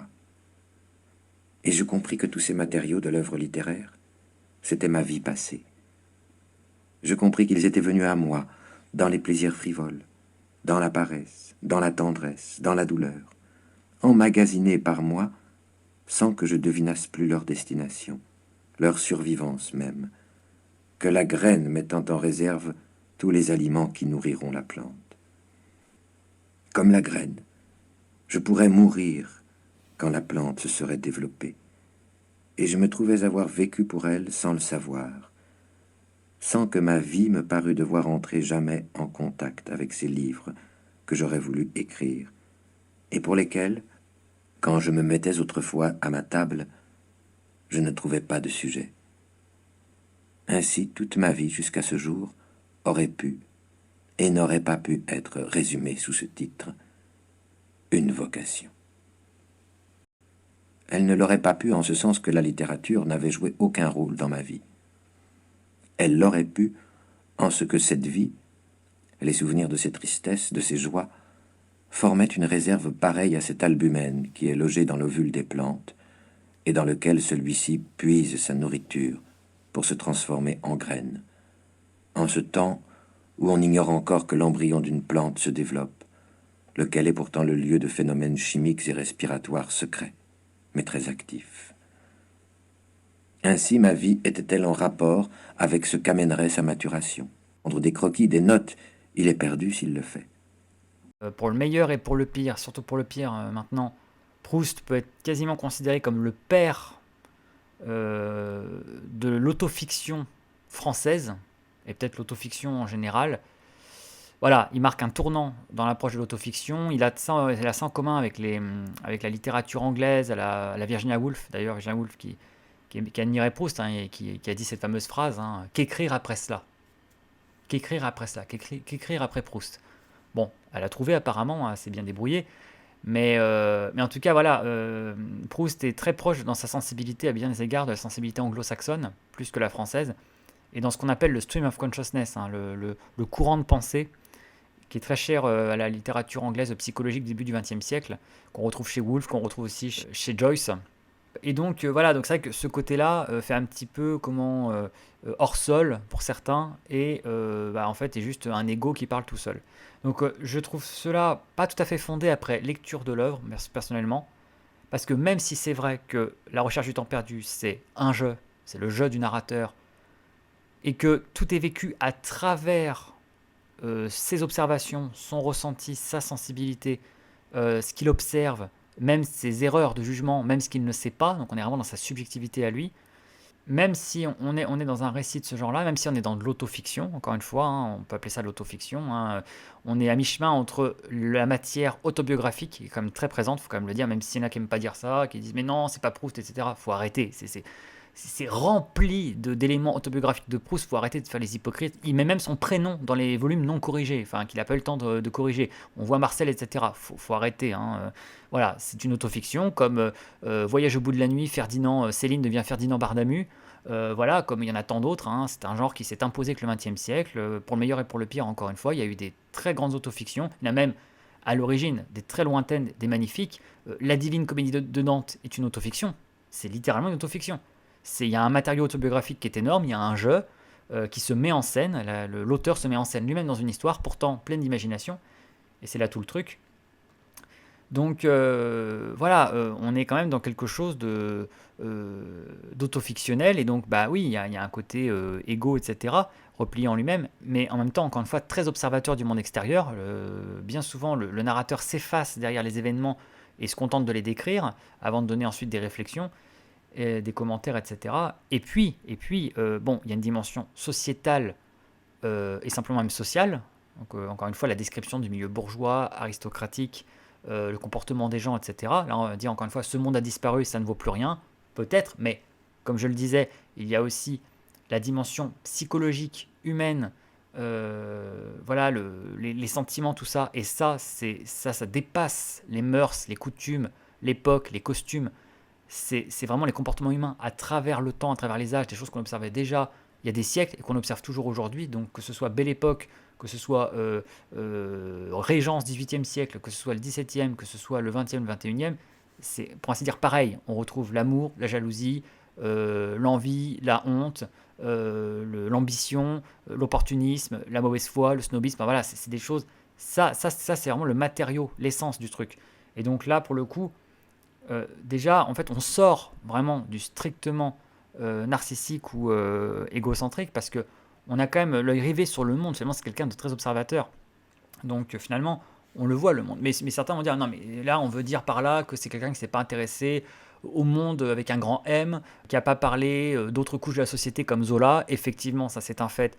Il y a très très peu de gens de modestes conditions dans La recherche du temps perdu, à part quelques domestiques. Et vous voyez, c'est révélateur, ce sont des domestiques, hein, c'est du point de vue des gens qui sont privilégiés, il y a des domestiques. C'est vrai qu'on n'est pas chez Zola, hein, on n'est pas chez les Lantiers, on n'est pas dans la mine, on n'est pas dans la laverie, on n'est pas dans le grand magasin. C'est sûr que voilà, il y a toute une couche majoritaire de la population qui est ignorée, qui est absente de La recherche du temps perdu, qui effectivement est un argument pour dire que Encore une fois, les gens qui disent que c'est universel, que c'est le plus grand roman du monde, qu'il y a tout dans la recherche, non, il n'y a pas tout dans la recherche. Faut être honnête, faut arrêter. Il n'y a pas tout dans la recherche. Il y a beaucoup de choses dans la recherche et il y a beaucoup de choses essentielles en termes de sentiments, de psychologie, d'observation sur l'humain, etc. Et puis de l'humour et tout. Il y a plein de registres aussi qui se mêlent, l'humour, presque l'aventure, la confession, tout ça. Mais il n'y a pas tout. Et c'est normal, hein, on ne peut pas tout décrire, on ne peut pas tout faire. Donc il n'y a même pas de souci avec ça. Mais en tout cas, voilà, on peut effectivement comprendre la critique, du coup, dire bah oui, effectivement, il n'y a pas le souci social d'un Zola, il n'y a pas cette largeur du panel social. Mais en revanche, je ne suis pas d'accord pour qu'on dise que c'est un roman du coup qui est complètement coupé, même de son époque, du contexte historique et des causes importantes. Parce que déjà, ce serait partir du principe, on considère que la psychologie, les sentiments ne sont pas importants, mais surtout aussi, il y a quand même des événements historiques très importants qui jalonnent la recherche et qui sont même au centre des volumes. Il y a l'affaire Dreyfus qui prend une place extrêmement importante dans les volumes 3 et 4, dans le côté de Guermantes et Sodome et Gomorrhe. Il y a plein d'allusions, même pas que des allusions, des discussions très explicites, des débats et des descriptions concernant l'affaire Dreyfus, qui est quand même une affaire d'antisémitisme, et qui est une affaire qui a secoué l'opinion française au début du XXe siècle. Il n'y avait pas le choix que d'avoir un avis sur cette question. Ça rappelle des choses récentes. C'est-à-dire qu'à bout d'un moment, c'était tellement politisé qu'il n'y avait même plus le choix d'avoir un avis. Il y avait les pour et les contre, il y avait les anti-Dreyfusards et les Dreyfusards. Et les gens s'engueulaient parce qu'il n'y avait pas le choix. Et on découvrait ce que l'autre pensait, on découvrait ce que notre entourage... Ça révélait en fait les valeurs, les pensées des gens. Vous voyez, donc ça rappelle encore une fois une histoire récente. C'est le genre comme ça d'événements qui a complètement polarisé la société. Donc c'est extrêmement important. Et Proust n'a pas du tout contourné le sujet. Il l'affronte de face. Il l'utilise en fiction. Et il s'attaque donc du coup à l'affaire Dreyfus en tant qu'événement politique, mais il s'attaque du coup à l'antisémitisme qui est très présent dans la recherche. Rappelons que Proust était à moitié juif de par sa mère, Veil, la famille Veil. Et donc voilà, forcément, et il a pris fait et cause pour Dreyfus, et il est allé au procès d'Émile Zola, tout ça. Donc voilà, on est quand même là dans un engagement quand même. Là, il se prononce sur cette affaire-là, et il s'y intéresse. C'est pas quelque chose qu'il ignore. Il aurait pu beaucoup plus gommer le contexte social et politique avec ça. Et au résultat, il a décidé d'en parler et de donner une place importante à cela dans l'histoire. Autre chose qu'il va intégrer dans l'histoire, et encore une fois qui montre qu'il est très loin d'ignorer le monde réel et d'être complètement coupé de la réalité, que c'est juste un écrivain nombriliste et tout, c'est la Première Guerre mondiale. Pareil, en fait, Proust est rattrapé par l'histoire. En 1914, la guerre commence. Lui, en 14, il est tout juste en train, voilà, il a tout juste édité du côté de chez Swann. Et ben, du coup, en fait, les imprimeries ferment. On sait que tout s'arrête. Voilà, le monde s'arrête. Ça aussi, ça rappelle des choses. Ben, c'est là, en fait, aussi, il a du temps pour écrire la suite, qu'il a d'autres idées, qu'il a le temps d'agrandir son œuvre, d'élargir la recherche, parce que, ben, en fait, voilà, c'est la guerre. Et comme encore une fois, il le disait à Céleste Albaret, les soldats font leur devoir, ils sont sur le front. Lui, il était asthmatique, il était très malade, il n'était pas du tout en état de faire la guerre. Et c'était un intellectuel, bon bah voilà, et il dit bah moi du coup ma place, mon devoir c'est de faire mon œuvre. Et donc il a eu largement le temps, pour notre plus grand plaisir, de l'agrandir, de l'élargir, d'ajouter plein de choses, entre autres d'ajouter tout l'arc narratif autour d'Albertine, ce qui est quand même pas rien. Et du coup il a ajouté directement dans le récit la Première Guerre mondiale, où on atteint en fait, on se rapproche du présent de l'œuvre en fait, voilà, on est vraiment à la période récente par rapport au début de l'écriture de l'œuvre. Donc, et la Première Guerre mondiale est longuement décrite dans le temps retrouvé, toute la première partie du temps retrouvé, avant de basculer dans la seconde partie qui est la matinée chez la princesse de Guermantes, et en fait on va avoir la révélation finale en quelque sorte, avant d'avoir le bal des têtes avec les retrouvailles avec les personnages qui ont vieilli. Avant ce dernier acte, seconde partie du temps retrouvé, la bonne moitié du temps retrouvé, voire les 2 tiers, c'est la Première Guerre mondiale, c'est entièrement ça. C'est même Combray qui a été envahie et détruite. D'abord il y a eu ça, puis ensuite il change d'avis, puis il décide en fait que Combray finalement a été épargné, voilà, que Gilberte est resté là-bas et tout, voilà. Donc il reçoit des lettres de Gilberte de Combray qui racontent la prise de Combray par les Prussiens, j'allais dire, ça c'est l'ancien terme, par les Allemands.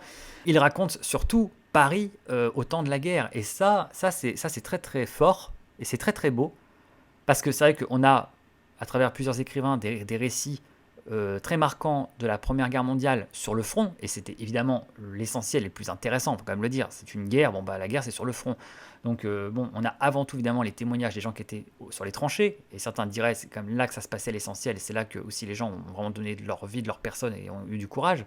Mais il y avait l'arrière, il y avait ce qu'on appelle l'arrière, et le fait est qu'il y avait une vie à l'arrière. la société continuait de fonctionner, les femmes devaient aller travailler à la place des hommes qui étaient partis. Et donc, Proust nous raconte dans Le Temps retrouvé finalement cette vie qui continue à l'arrière, alors que c'est la guerre. Et les lettres qu'on reçoit, Saint-Loup écrit au narrateur, raconte la guerre. En plus, c'est une très jolie lettre où il parle d'héroïsme insoupçonné, des gens ordinaires, entre guillemets. Hein, voilà, ça c'est magnifique. Mais au-delà des lettres de Saint-Loup et de Gilberte qui racontent un petit peu ce qui se passe sur le front, les conflits, ça raconte comment la guerre proche de Paris et l'ambiance que ça donne dans Paris. Et là, il y a des très très belles images. L'observation des bombes au loin, dans la nuit, qui éclairent la nuit comme un orage, les avions comme ça qui survolent Paris, les bombardements, hein, il y a des bombardements, donc les gens doivent aller se cacher dans le métro, vous voyez, en plus hein, ça se télescope quasiment avec les images qu'on a de la Seconde Guerre mondiale, hein, mais voilà, comme ça, les avions qui survolent Paris avec les bombardements, donc il faut aller se réfugier dans les bouches de métro, dans un sous-sol, etc. L'ambiance que ça donne, quoi, voilà, les soldats en permission qui se promènent dans Paris. Et en plus, il y a des réflexions d'ordre historique et politique sur la guerre. Il y a un joli développement sur les nations en tant qu'individualité, leur personnalité, et puis du coup comment elles se confrontent. Il y a des réflexions d'abord sur la guerre, il y a toute l'attitude de Charlus qui est plutôt sympathisant des Allemands, ce qui fait que c'est pas très bien vu parce qu'il est à la fois accusé de défaitisme mais en même temps d'être pro-allemand. Bon, voilà, il y a quand même il y a un positionnement là quand même. Hein, il y a, je trouve, une complémentarité de récits, parce qu'encore une fois, on a beaucoup de récits sur le front. On a eu Maurice Genevoix, qui est un des écrivains les plus connus, qui a d'ailleurs été un panthéonisé. Voilà, un soldat de la Première Guerre mondiale qui a beaucoup raconté la guerre. Il y a Louis-Ferdinand Céline dans Voyage au bout de la nuit. On a même les lettres des poilus. Mais là, c'est intéressant d'avoir autre chose, qui est simplement en fait la vie à l'arrière et comment ça se passe, et éventuellement la culpabilité ressentie par les gens restés là et qui savent que les hommes souffrent au front mais qu'eux ils sont là derrière et puis qu'ils ne servent pas à grand chose, que la vie continue malgré tout mais qu'en même temps c'est une vie bizarre. Il y a des couvre-feux, hein, voilà. Il raconte les couvre-feux, les lumières qui s'éteignent tout d'un coup à 19, 20h, 21h, tout le monde est au restaurant, les lumières s'éteignent, il faut partir. Là, Proust, on ne peut pas lui reprocher d'avoir ignoré complètement le contexte historique et le monde. Et les souffrances du monde. Voilà, c'est quand même quelqu'un qui est très observateur. Maintenant qu'il ait fait de la psychologie sa prédilection, c'est son droit quand même. Hein. De même qu'il y a des gens qui passent leur temps à observer les grandes guerres, les grands conflits géopolitiques, mais qui sont incapables de décrire l'amour, l'amitié, les sentiments qu'on a en nous, etc., l'intimité. Ils passent complètement à côté de la dimension psychologique individuelle et ils ne savent regarder qu'à très grande échelle. Il y a des gens, inversement, ils sont très doués pour la dimension individuelle, psychologique, sur les sentiments personnels, et puis effectivement ils sont moins doués pour raconter les grands conflits géopolitiques, mais ça se complète tout ça, et ça n'empêche pas Proust de faire des allusions au contexte, et voilà, donc c'est un peu un faux procès. Et au passage, du coup, c'est ce qu'il fait pour rembrayer sur l'autofiction. Je disais que Proust était, pour le meilleur et pour le pire, l'inventeur ou le père de l'autofiction moderne, telle qu'elle sévit maintenant aujourd'hui, parce que l'autofiction est devenu le genre majeur. C'est plus du tout un genre marginal, c'est devenu la norme. Malheureusement, toute la littérature blanche française aujourd'hui, quasiment, est de l'autofiction. On le constate, les écrivains n'ont plus aucune imagination. Beaucoup d'écrivains, et désolé, mais Annie Ernaux est en tête dans le domaine, quoi qu'on pense de ses livres et de l'intérêt que ça peut avoir sur un plan sociologique ou féministe. Leur œuvre consiste en fait en une série de livres, très courts en plus. Hein. Annie Ernaux, généralement, ses livres, ça se lit en 2 heures. Hein. Et en fait, c'est des espèces de mise à jour de leur vie, en fait. Ils publient tous les ans, ou tous les 2 ans, tous les 3-4 ans, un nouveau chapitre de leur vie, mis à jour. Alors voilà, ils racontent leur début, c'est le livre de leur début, ensuite ils racontent la mort de leurs parents parce que leurs parents sont morts entre temps, et puis ensuite ils racontent leurs échecs sentimentaux, puis finalement ils racontent la rencontre avec le véritable amour, puis finalement ils racontent la paternité parce qu'ils découvrent le fait d'avoir des enfants, enfin, et on a comme ça une espèce de mise à jour, tous les ans ou 3-4 ans, de leur vie, à peine maquillés sous des pseudos hasardeux qui ne trompent personne, et en fait on est en plein brouillage entre l'autobiographie en direct et puis le roman, parce qu'ils y tiennent, au côté roman, ils y tiennent. Le problème, c'est que ils oublient quasiment de faire du roman, ces gens-là. Il est là le souci, c'est que Proust fait de l'autofiction comme Dante faisait de l'autofiction. Alors Dante, lui, il fait carrément de l'imaginaire très poussé, il part carrément, lui, en enfer, au purgatoire, au paradis, il y a une dimension fantastique, carrément. Mais c'est de l'autofiction. Dante se met en scène, lui, Dante Alighieri, le jeu de la Divine Comédie, c'est le jeu Dante Alighieri, qui est sa personne, qui rencontre en plus ces gens qu'il a connus en enfer, le purgatoire et le paradis, et c'est sa vie voilà, qui est incluse dedans.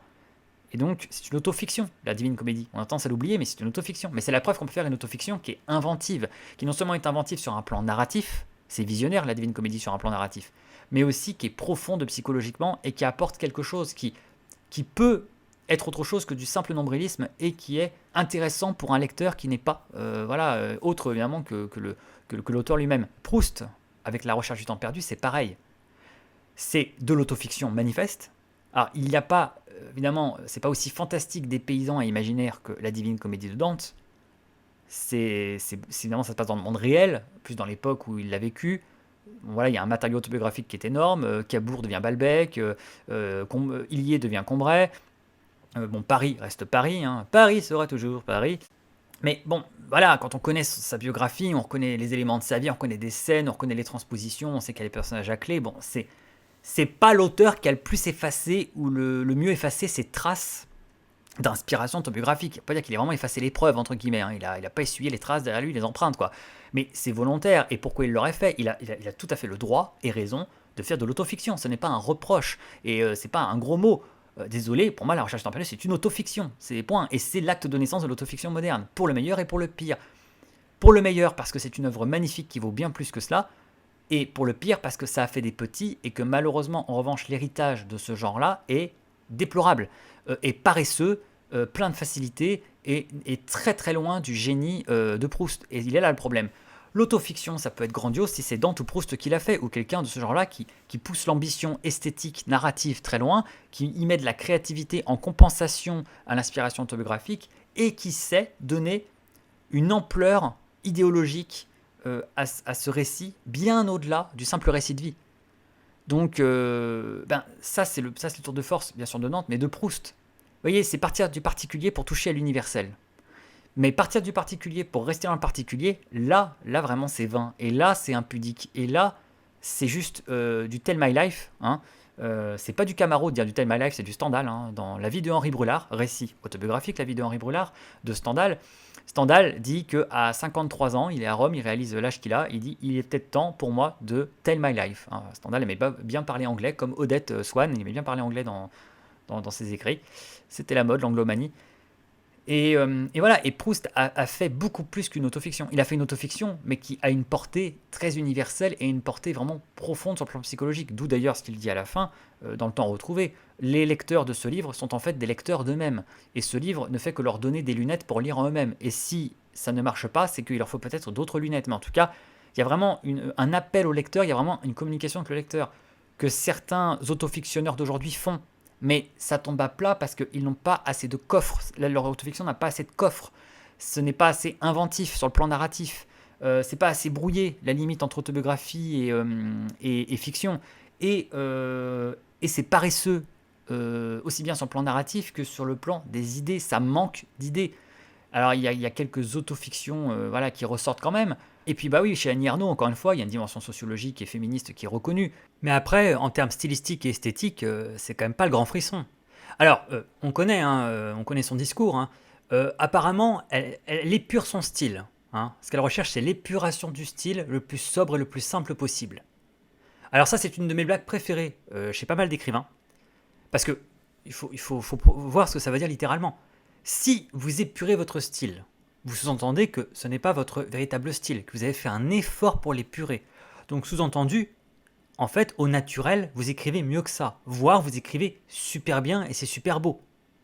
Et que là, du coup, c'est un effort pour vous d'obtenir ce style épuré, en plus sous couvert d'être sobre, réaliste, de ne pas trahir le milieu d'origine, de toucher à l'authentique, enfin tout un bullshit, hein, excusez-moi.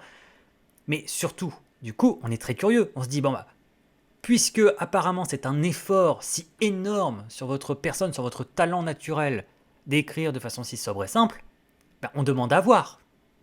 On demande à voir le style au naturel pour voir un peu quel est votre génie que vous êtes à ce point-là obligé d'inhiber tellement il déborde et dénaturerait votre projet. Vous savez, on connaît la fameuse phrase de Picasso, hein, j'ai passé ma vie à apprendre à peindre comme un enfant.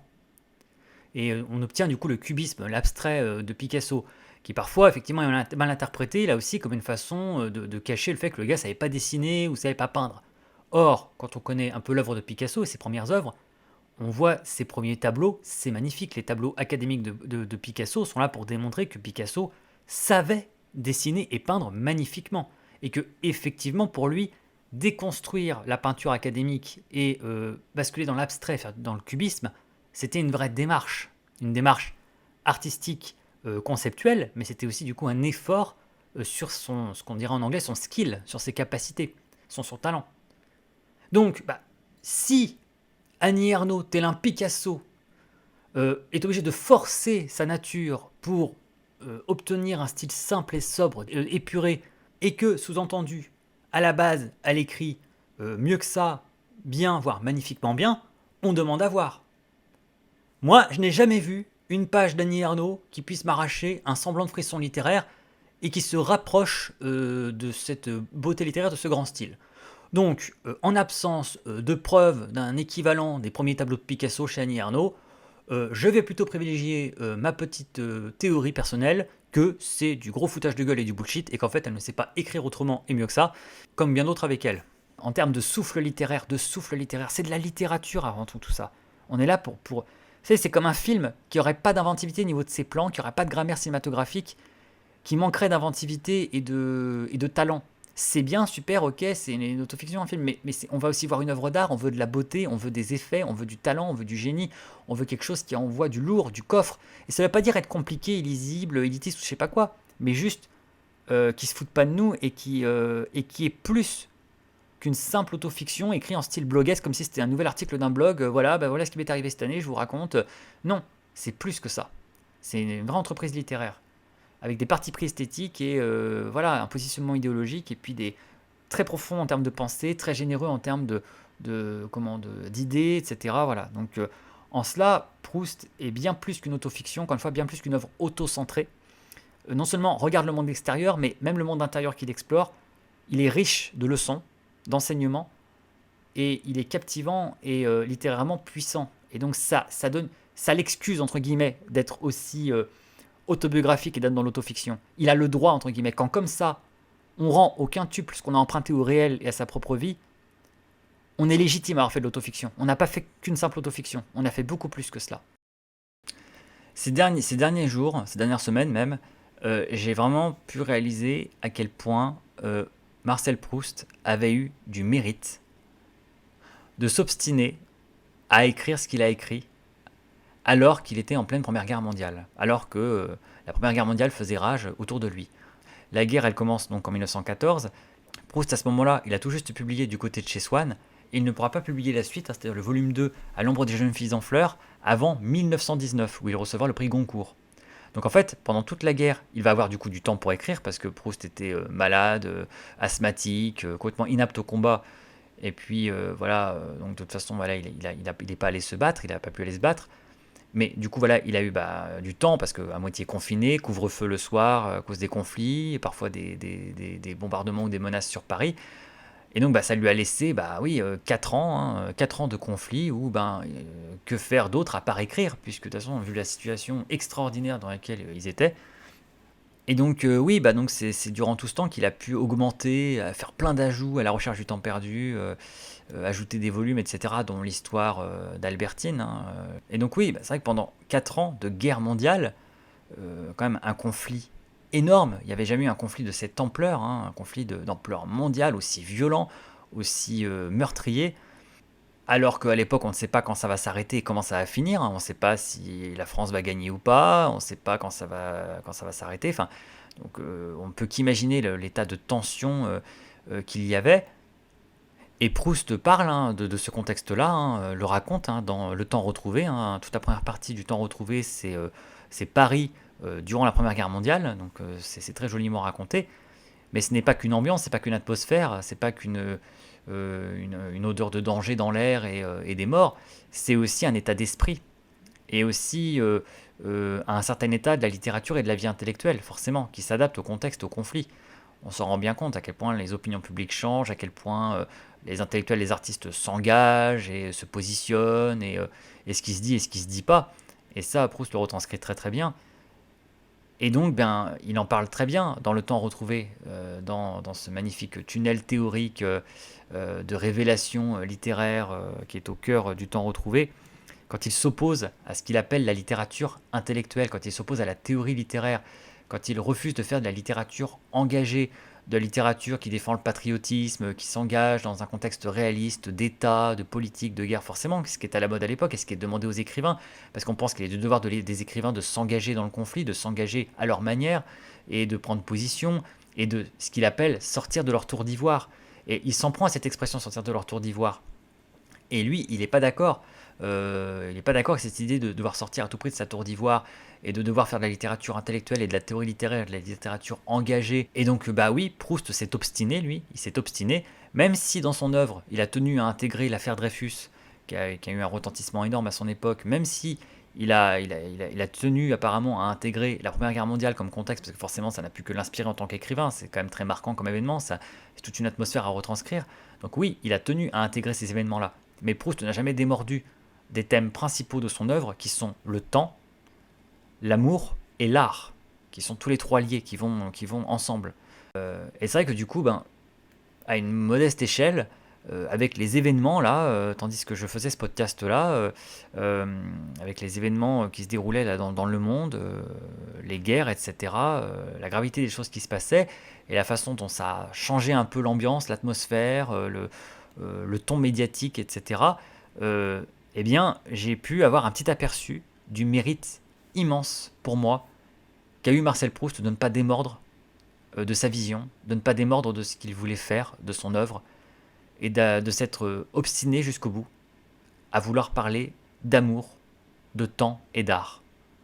De rester dans ces notions humaines, psychologiques, très individuelles quelque part, et donc de ne pas céder en fait à l'idée effectivement de littérature engagée, à abandonner tout ça, parce qu'il aurait pu, même sans parler de se laisser influencer, de se laisser commander par des gens du milieu, mais simplement il faut se mettre à sa place, et donc moi je m'y mets, parce que même moi, à mon modeste niveau, dans ce que j'écris personnellement, déjà dans mes écrits, même là dans ce que je fais avec la chaîne, dans mon podcast, eh bien rien que dans le contexte actuel, qui n'est pourtant pas l'équivalent, ou encore l'équivalent de ce que Proust a vécu avec la Première Guerre mondiale, eh bien à un moment, vous quand même prenez un peu de recul et vous vous dites, putain, il se passe ça dans le monde, et moi je suis en train d'écrire un traité esthétique sur les camgirls. Et moi je suis en train d'écrire un traité sur l'amour.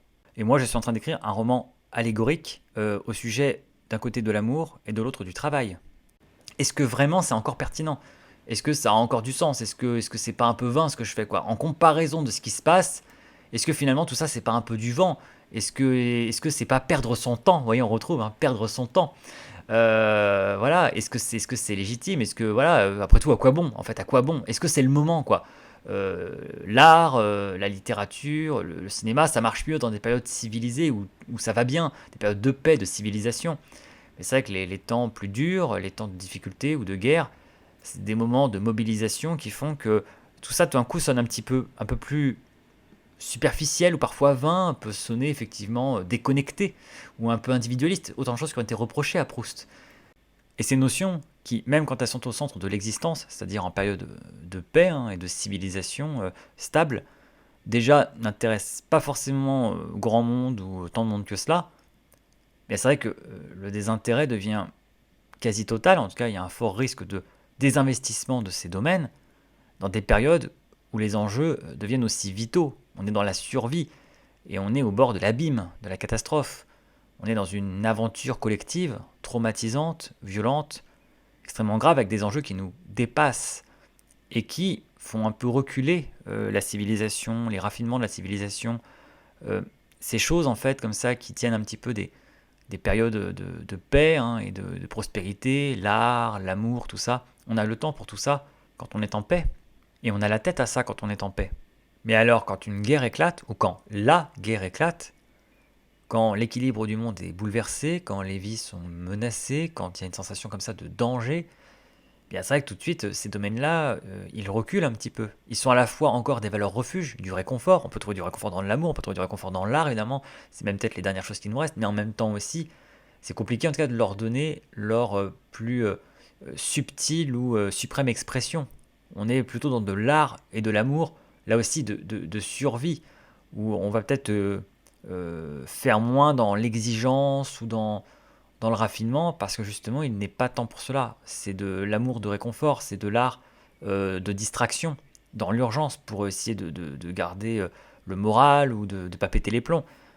Mais c'est compliqué de faire des choses très poussées, de partir dans la théorie, puis surtout d'établir comme ça des valeurs, de mettre l'art, l'amour au-dessus de tout quand c'est pas le moment. Mais c'est loin d'être évident pour tout le monde. C'est loin d'être évident. C'est un positionnement d'artiste, ça. C'est une prise de position d'artiste. Il y en a plein qui ne seraient pas d'accord avec ça et qui ne ressentiraient pas ça comme ça. Et donc, oui, moi je maintiens. Proust, je le ressens comme ça. Je l'ai du coup encore plus senti. J'ai pu m'en faire une idée. Pour moi, il a été vraiment courageux et extrêmement motivé, extrêmement déterminé. Il devait croire profondément en ce qu'il faisait, et il avait raison, pour persister dans son œuvre pendant 4 années de guerre mondiale, sans savoir comment ça allait finir et quand ça allait finir, et de garder la foi en cette œuvre. Et il a tenu bon, alors qu'il pouvait facilement passer pour un con à écrire ça, passer pour un gars égocentrique, narcissique, qui se regarde le nombril, qui est déconnecté des réalités. Il fallait être couillu pour écrire une œuvre comme ça, partant de guerre, en plus de guerre mondiale, de première guerre mondiale, être à ce point-là en décalage avec le ton de l'époque, avec l'ambiance, avec les priorités des gens.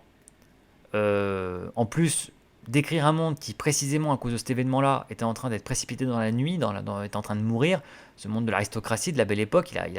Il a vécu en Maus Costo ce que Stendhal a vécu pour le Rouge et le Noir. Stendhal a écrit le Rouge et le Noir comme une chronique de 1830, c'est le sous-titre de l'œuvre, chronique de 1830, et comme une chronique de la Restauration. Il voulait faire la chronique de la Restauration.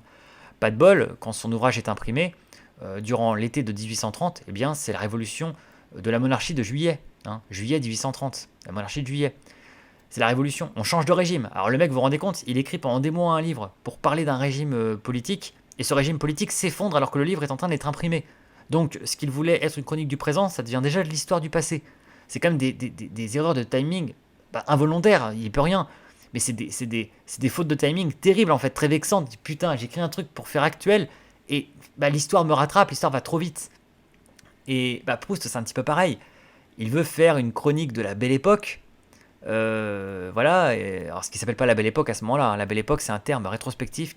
On a nommé cette époque-là comme ça, justement, parce que on était nostalgique de la période d'avant-guerre, d'avant Première Guerre mondiale. Donc la belle époque, ça s'appelle pas comme ça à l'époque.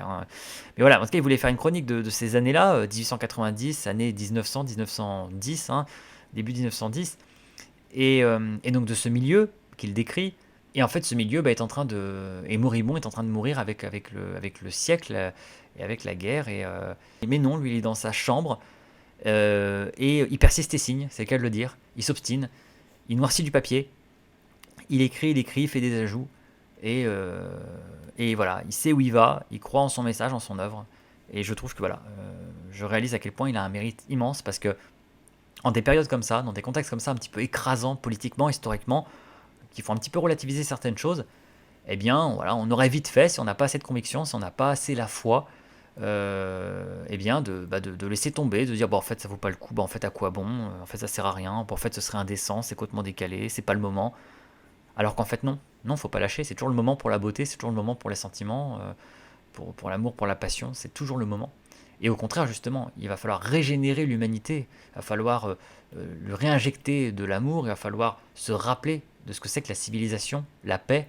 Mais finalement, tous ces gens qui ont fait la leçon à Proust, ça peut être des journalistes, des critiques, d'autres écrivains, des gens en général, peut-être même des mondains. Tous ces gens qui ont pu peut-être le prendre de haut, le prendre à la dérision, dédaigner son travail, trouver que c'était vain, futile, en tout cas inapproprié, secondaire. La différence, c'est que tous ces gens-là, aujourd'hui, sont oubliés, ils sont tombés dans l'oubli, ils sont morts avec leur époque, ils ont été dans le coup. Ils ont effectivement accompagné l'esprit du temps et l'urgence du présent, mais ils sont morts avec, au bout d'un moment. Alors que Proust, lui, on parle toujours de lui aujourd'hui, on le lit toujours, c'est devenu l'écrivain illustre et le classique qu'il est. Et c'est ça la différence, il a gagné, au fond, il avait raison, il a parié sur les bonnes choses, il a parié sur un long terme qui va bien au-delà de l'échelle d'une vie, de nos existences, de ses contemporains.